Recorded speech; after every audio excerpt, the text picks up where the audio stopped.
Imagine a world where more women had the time to fully explore their genius. Welcome to She Rebel Radio, a community-driven podcast dedicated to supporting women leaders to unlearn conventional rules and create their businesses of significance. This is our International Women's Day Inspire series with our headline partners, NatWest. NatWest has been a pioneer in supporting women in business since 2019. We have 10 new guests sharing their stories with you to inspire, to educate, and to empower. As you navigate this series with us, I'd love for you to consider, what is inspiring you for 2024? How do you personally make it work as a woman in business? And what change would you make to your industry to inspire more inclusion of women? My name's Lulu Minns. I host retreats and create spaces for women leaders to explore their genius. And today, I'm going to create that same space right here for you on this podcast. Welcome to episode 138 of She Rebel Radio, inspiring your community with Rhoda Meek. Rhoda is the founder and managing director at I'll Develop CIC, a digital agency who create websites and digital solutions from the Scottish Islands. And whilst they build great websites for anyone, anywhere, the profits go back into supporting Scottish Island entrepreneurs and groups to access digital support. Rhoda herself has over 20 years of experience in the digital space, media and community development, and she is based in the Isle of Tiree in Scotland, where she also runs a small croft and 2 other small businesses inspired by where she lives, including Tiree Tea and the Angry Triangle, which sells island yarns and textiles. I'll Develop CIC also employs young islanders to teach them digital skills, and they run 2 other websites for the benefit of the island community, which was created during lockdown as the Scottish Isles became no longer accessible to the tourist season. Rhoda, it's great to have you here today. How are you doing and how's Scotland? I'm doing okay. Thanks for having me. It's really sunny today in the Isle of Tiree, which is lovely. Cold, crisp, sunny. Yeah, perfect. It's like that in Brighton, and we have quite a big distance between us for recording this episode.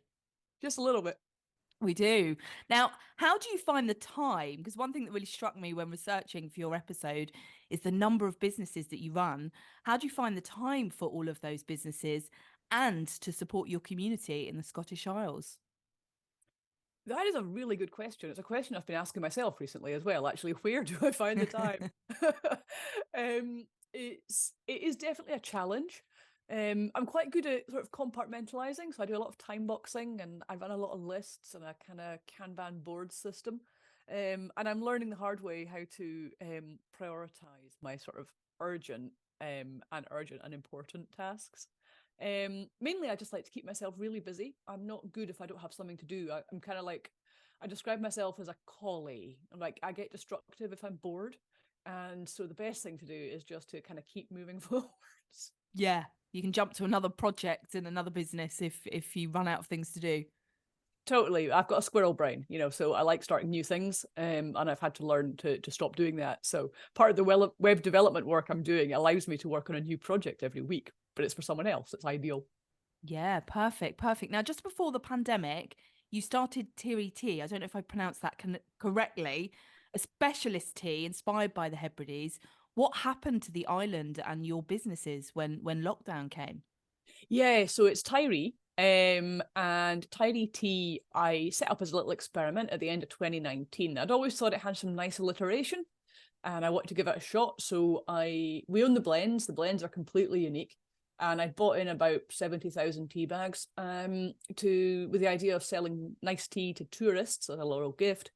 And then lockdown came and I had 70,000 tea bags in the spare room. Wow. And no one to sell them to. Or no one to invite round for tea either. Exactly, just a lot of tea to work my way through. And my background is in digital, in software. I've been building websites since the 90s. And I knew that I could sell online. But there were a lot of people I was in touch with who actually relied on things like craft markets and local retail shops to sell things in the Scottish Islands, because you just kind of rely on that tourist footfall, and that had disappeared. And that's where the Isle 20 idea came from, to help small businesses in the Scottish Islands sell. Amazing. And what was the initial vision for what the ISLE20 project could actually look like and what you could achieve in terms of supporting the community? The initial vision was just to get a business directory up and running so that we could send digital traffic, digital footfall. And I spun that up really quickly and it kind of grew. So we ended up then, I started looking at the data and realized people were selling a lot through Facebook pages, which has a horrible funnel for conversion. So we started helping people actually onboard onto the platform, creating an island Etsy, basically. And I put on the first 1,000 products myself. And the goal was to help people sell during COVID. The interesting thing is that, of course, the landscape then changed and we think we're post-COVID, and people don't need us so much in terms of selling because people aren't there. So what we've done is turned our focus to helping people sell in the off season. So increasing the sales in the back end of the year. So when tourists aren't in the islands, we're able to sell to people who have been on their holiday. And the goal initially was to increase sales for small businesses and do something to support more resilient economies.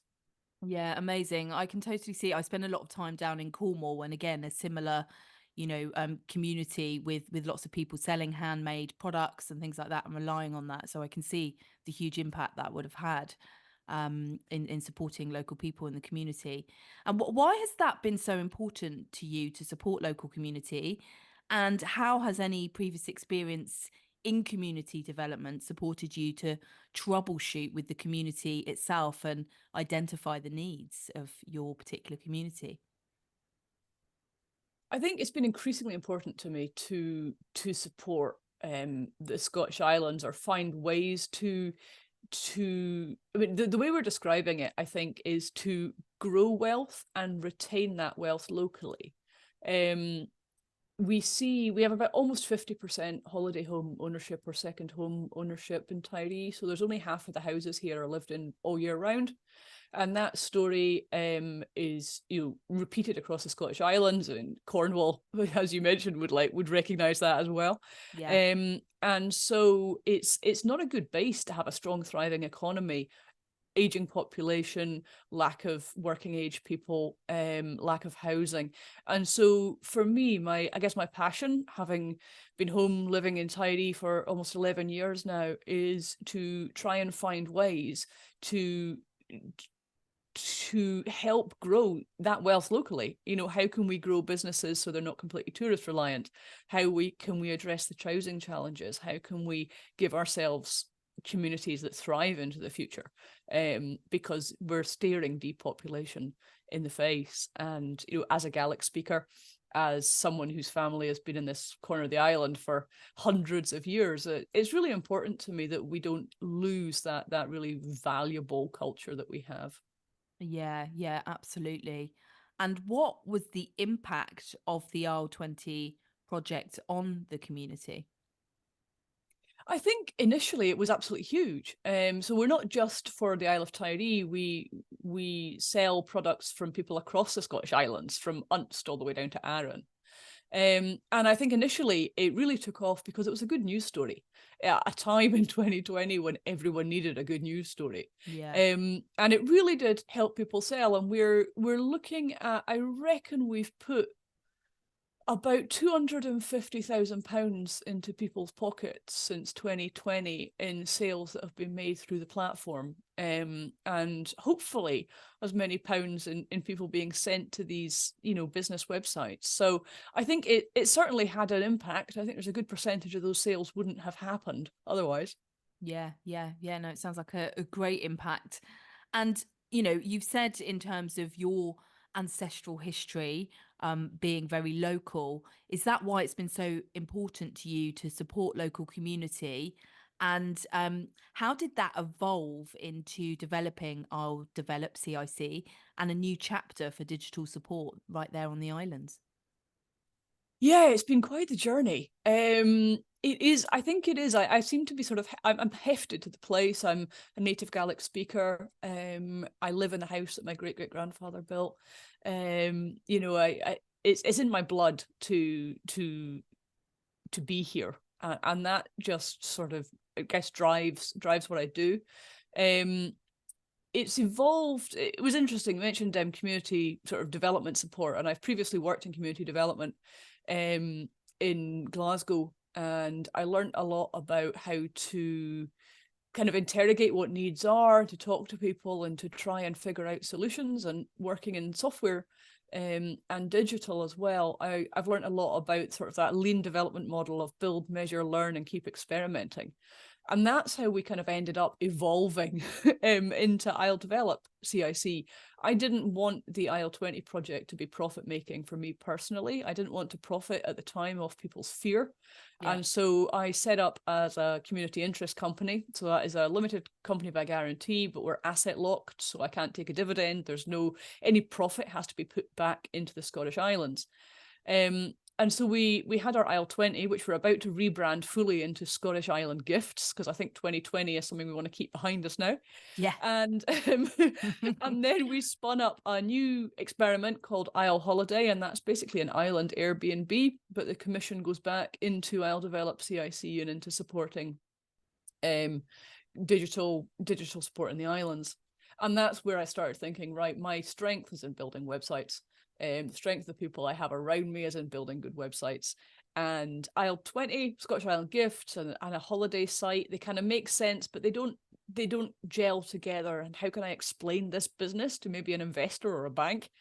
And so I realized that a good solution would be to turn ourselves into a development company, for website development company, digital agency.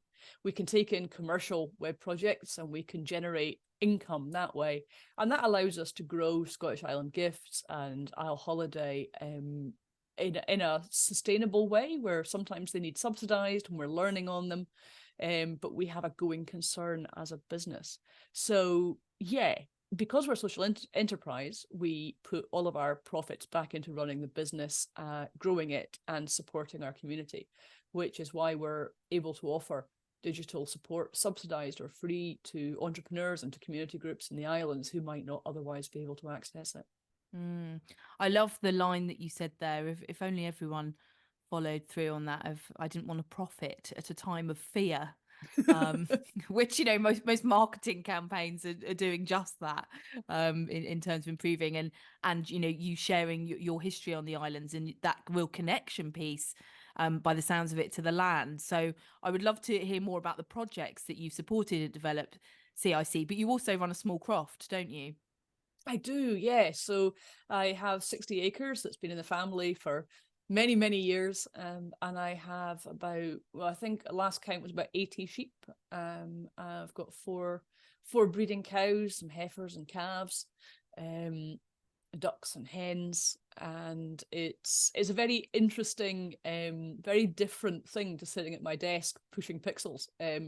And it's a really, I find it really valuable because it gives me a totally different perspective. You know, I can leave the desk and go and work with the cows, and that's a very different way of thinking. But it requires problem solving and it requires grit. You know, it's sunny today, but sometimes you just get 60-mile-an-hour hail, which can be really quite off-putting. So it's the working with nature is very humbling and challenging, and it also is really fertile ground for new ideas. Yeah, absolutely. And what was the inspiration for the name of one of your businesses, the Angry Triangle? It really intrigued me. Yeah, so the Angry Triangle is an arm of Meekton Enterprises Limited, which is a private company which is definitely designed to make a profit. I co-own it, and the Angry Triangle is the part of the business that does yarn, knitting yarn and tweed. So you can knit whilst you're drinking your Tiree tea.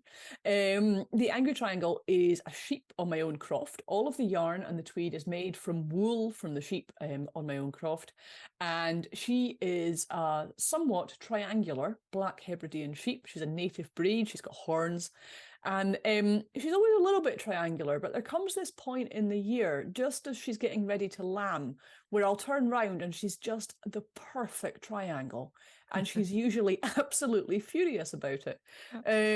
So yeah, that's where it came from. I called her the Angry Triangle, and I kind of put a joke on Instagram and Twitter, and it went quite well. And then the next year she was triangular again, and it turned into a thing. So we turned it into a business name. Brilliant. I love it. I love the story behind the name as well. Are you familiar with the work of Dr. Sharon Blackie? I'm not, no. You would love, I will definitely, I'll send you some information afterwards. She's been a guest on She Rebel Radio. She writes a lot about our connection with the land, an ancient Gaelic land, and the stories of women, actually, in particular, and the ancient stories of women. And I just think you will really connect with that. So she's actually one of our most highly downloaded episodes of She Rebel Radio. So I think they'll love hearing your story as well. So within, I'll develop CIC because I diverted slightly because I had to know about the Angry Triangle. And I'm so glad I did. What kind of projects have you been able to support in the community? We've worked on a whole range of projects. The web development arm is kind of just growing. So before we realized that digital support was much more scalable than sort of cash support, we gave out a couple of grants, one which helped a local crab company to buy a freezer to help them be more efficient, I guess, and freeze produce over the winter and be able to sell more. We helped someone buy a new sewing machine for their business, and we helped a weaver get radiators for their shed so that they could keep their loom warm. And that was done with profits from the business. And then we realized that actually that wasn't particularly scalable, and we could do a lot more if we offered digital support, and that's where our strength lies.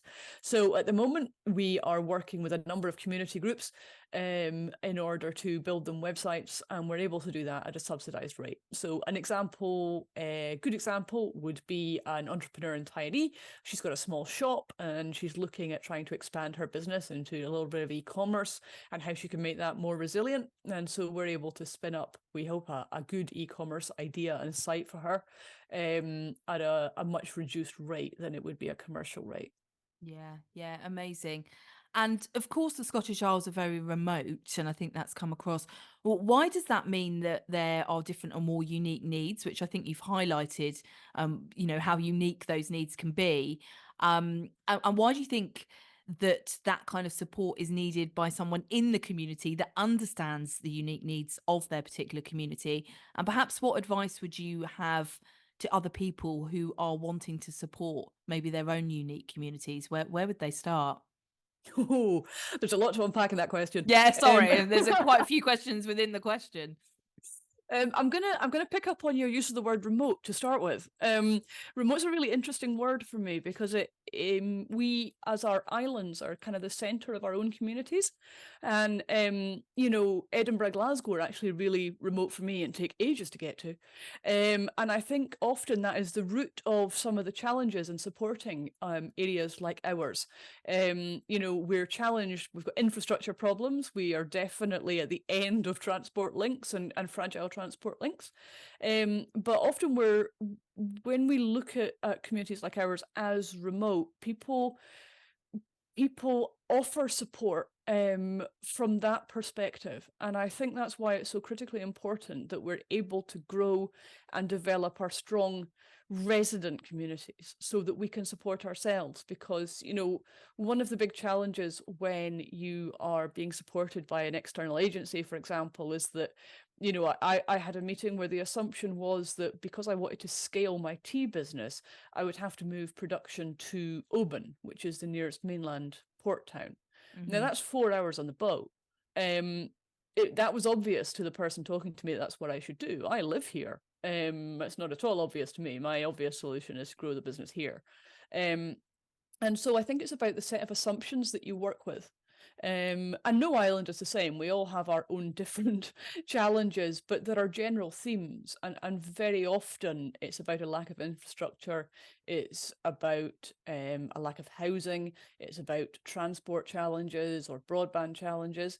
And when you live it, when you run your own business from that, when you build in, 15 to 20% more production costs because you've got to pay for every pallet that arrives. To give you an example of one of the challenges that people just don't realize is that when you have a postcode area like mine, no courier, no business will deliver directly to you. So there's no free shipping options available at all. You're always put a surcharge on. and because it has to be handled by 2 couriers, or it has to get to a remote place or a remoter place. There's me using the word, in order to be handed over. And so any free shipping offer will never apply to us, and particularly not in terms of getting goods delivered at any scale at all. So there's already a sort of tax on doing business when you're in the islands, or when you live in more rural parts of Scotland. That's just one of the challenges, and I think when you're actually in it, you have an understanding of it. And it's not to say that mainland agencies can't be supportive, but I think until you've lived it, it's very hard to understand the particularly unique challenges of more inaccessible places. Good use of the word. And yeah, no, I love that in terms of when you're not in it, you've got to check your list of assumptions that you make about those people who are. And really powerfully, what's remote to me, what's remote to you might not be remote to the other person. Or I didn't say that very well. Or what's remote to you is remote to me. So, whilst London might be accessible in some way, it's not to others. That's the remote place, or Aberdeen, or wherever. Is a powerful use of those words. Absolutely. So you spend lots of time supporting others. What support have you received, and what support has been really invaluable to you?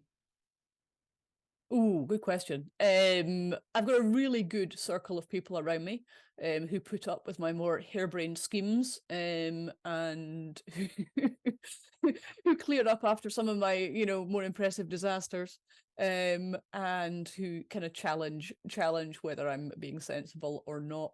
I have some particularly good people in my life who are also good at sort of coding and websites, and so unpick some of my also disasters, because I'm liable to do sort of 60 miles an hour and not always think about the consequences. But I've also received some excellent support from a variety of organisations. So Highlands and Islands Enterprise have been hugely supportive of what we've been doing. We got grant funding from First Port, which has allowed us to kind of grow with a much bigger sense of security about us.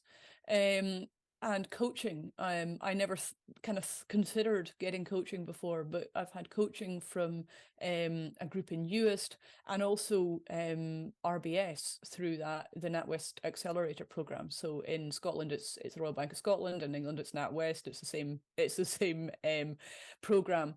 And I've actually found that accelerator to be hugely beneficial, because it's not only giving me access to my peers and a peer group network to ask questions and get ideas from, but someone who will sit me down every month and hold me accountable to some goals, and ask the difficult questions, which are often start with why, and make me sit and stop and, like you mentioned before, challenge my own assumptions.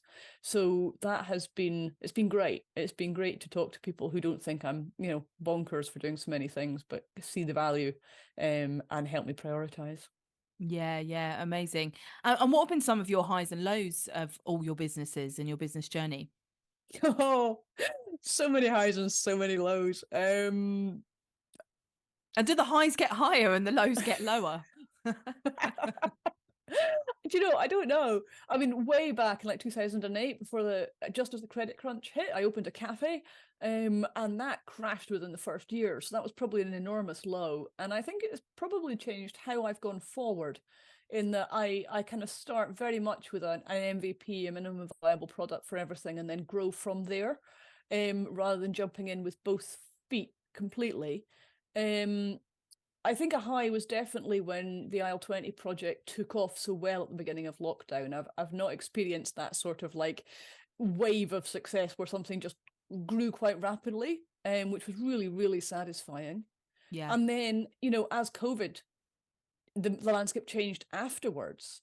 Sales on that pretty much fell off a cliff because we weren't needed in the same way. And that was quite personally hard to take. I know I was definitely kind of affected and frustrated by that. And we're doing a pivot now into curated gift hampers, and addressing it from a different angle. So I'm excited about that. The Isle Holiday project was really scary to get going because we're basically saying, we're taking on other booking sites. We've got no marketing budget at all. That also bombed to start with and is growing a little bit more now. So everything is kind of up and down, Yeah. kind of all at the same time. And I say I don't take things personally, but I absolutely do. I think we all do. Um, and so it's a kind of cycle. But yeah, I think when I sat down and worked out the £250,000 number that had gone into the pockets of small businesses, I think that was something I'm really proud of. Yeah, that's really amazing. And I don't want to add to your list of creative endeavors, but you could absolutely write a book on all the different types of businesses you could run and the highs and lows. Because I think I've had a lot of women on the podcast who, have run different businesses. But I think you've run every single different type of business, profit, not for profit, all of a premises based business, a digital business. You've really got a lot of wisdom to offer on all of them, I think. I can certainly share a lot of learnings, that's for sure. Yeah, definitely. And how do you personally make it work as a woman in business yourself? And what change would you make in your industry, the digital industry, I guess, to inspire more inclusion of women? Ooh, I've completely lost the first part of that question in my head, but I'll tell you the second. I think that digital is one of the places where women need to be more and more represented. Tech. I've done, I've freelanced quite a lot in the American tech startup world doing customer experience and technical customer support. And that world is so male dominated still. It's still so tech bro. And I keep my hand in, but I do find it a frustrating world, although I take a lot of lessons back from it. But I really want to see women supported into taking on, increasingly seeing women in technical roles, increasingly seeing women in CEO roles and CTO roles. There's still a real glass ceiling there. And it's not so much about pay, it's about the opportunity and equality of access into jobs like that, whether it's finding out about them or whether it's, working flexibly. There's a lot of sort of hustle culture. And actually, it's really important that we're all able to work flexibly, I think, but more so for women when they're juggling. We're all just juggling so much. I mean, I juggle a lot, but I don't have kids. I have no idea how women with kids also manage to juggle. Mm. And I take my hat off to them hugely. But I think, that flexibility of allowing women to succeed more on their own terms rather than on the industry's terms is vitally important. Yeah, and I think I don't have children either, but I'm a big believer that, kind of the 9 to 5 and the kind of real structured business world of work, is created by men for men. It doesn't necessarily work for us as women, whether we have children or not. That we maybe just work more flexibly because that's the way that we work and that works best for us and gets the best out of who we are. So without, an overgeneralization, but and flexible work, is a benefit to everyone. So I totally agree. The first part of the question was just how do you personally make it work as a woman in business? And you've given us a few insights there already, but is there anything else you want to add in that respect? I think a lot of the time I feel like I'm flying by the seat of my pants. I'll say I can do something, and then I'm sort of scrabbling under the surface to learn and do as fast as I can. Um, I think I think the older I've got, the more confident I've got. Turning 40 was an absolute watershed moment. I stopped caring how much other people think and what they think about me and just getting on with things. It's been so liberating.